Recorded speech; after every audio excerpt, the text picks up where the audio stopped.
Here's some lib white chick simping for black people. It's I don't know. Is it the brainwashing? Is it the mass media, the mainstream media news, the movies, TV? Maybe her dad was walking around the house dropping N-bombs her whole life, and then he was didn't like black people, racist, and she hates her dad, so she goes, "What can I do? What can I do? Oh, I'll black dudes." I don't know. I don't know what the motivation is for white chicks to simp like this for black dudes, but she's very confused. She doesn't really understand. She has a misconception about what white girls that date black guys are getting themselves into. And it's not the movies. It's not the TV commercial. I didn't pick. I was scratching up here, and my pinky looked like it was. No pick. It wasn't a pick. No pick. They get brainwashed by Netflix and Apple TV and network TV, and they think it's going to be this wonderful, everyone's the same. It's just, what's color mean? What does that mean? This girl needs a dad like Frank Vincent in Jungle Fever. All right, let's watch her. Three things that don't bother me as a white person. Number one, when a person of color says they don't trust white people, I absolutely understand the sentiment. I'm not offended if you don't immediately trust all white people on account of white people colonizing the world and then setting up a system of slavery and not taking accountability for any of the racism. I think this is a totally valid statement. It doesn't bother me. Could you pause? Fucking tits. Put a little fucking Clearasil on them tits.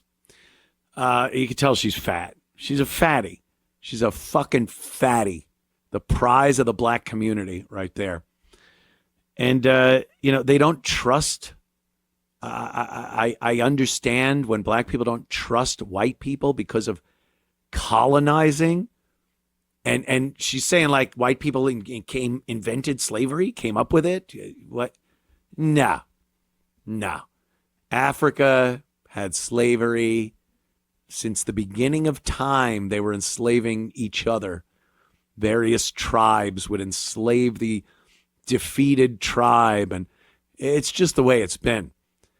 I do believe that Western culture, the Americas, the United States of America, and England, Great Britain, had slavery for the shortest period of time on the globe. They had slavery, and then they didn't. Very quickly, it ended.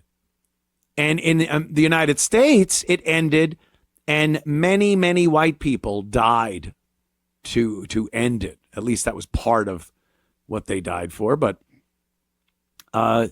so not trusting someone, imagine not trusting someone for what someone else supposedly did hundreds of years ago.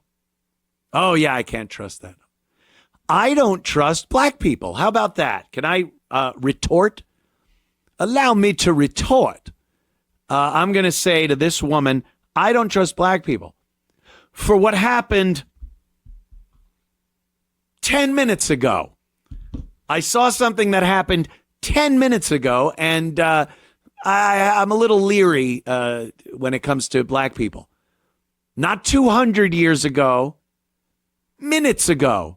Made me think, maybe I can't trust black people. And this whole painting with a wide brush thing, you're not allowed to paint with a wide brush when it comes to black people. Oh, I take the statistical data from crime and murder and whatnot, and I get a picture of who's perpetrating these crimes at an inordinate number. And then I say, yeah, I don't trust being around black people because, and she is saying this because of shit from hundreds of years ago. I think my point is a lot more valid in not trusting black people based on what's happening now than black people not trusting white people because of hundreds of years ago. But like I said, she's probably bent over for so many black dudes. Let's watch. I contribute to the system in this way. Number two, when a person of color says they don't date white people. Again, I'm not offended by this because even if the white person that you're seeing is really cool, their parents or their family might be crazy. They might be uber racist or come from a really strange environment and family that, quite frankly, you don't want to be involved with. That doesn't make you feel safe, which makes sense.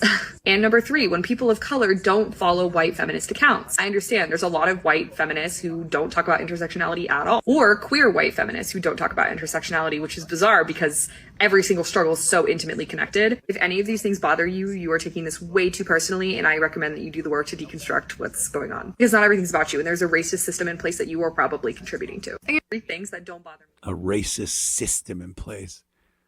They're so sure of themselves, aren't they? Blah, blah, blah, blah, blah, and this is this, and this is that, and I'm fucking right, and you're an asshole.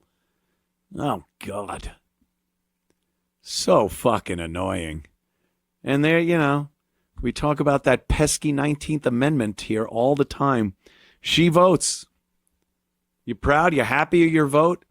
You went in there with a purpose to do it, and you voted, and you're like, yes. She canceled it out. She took your vote and shit all over it.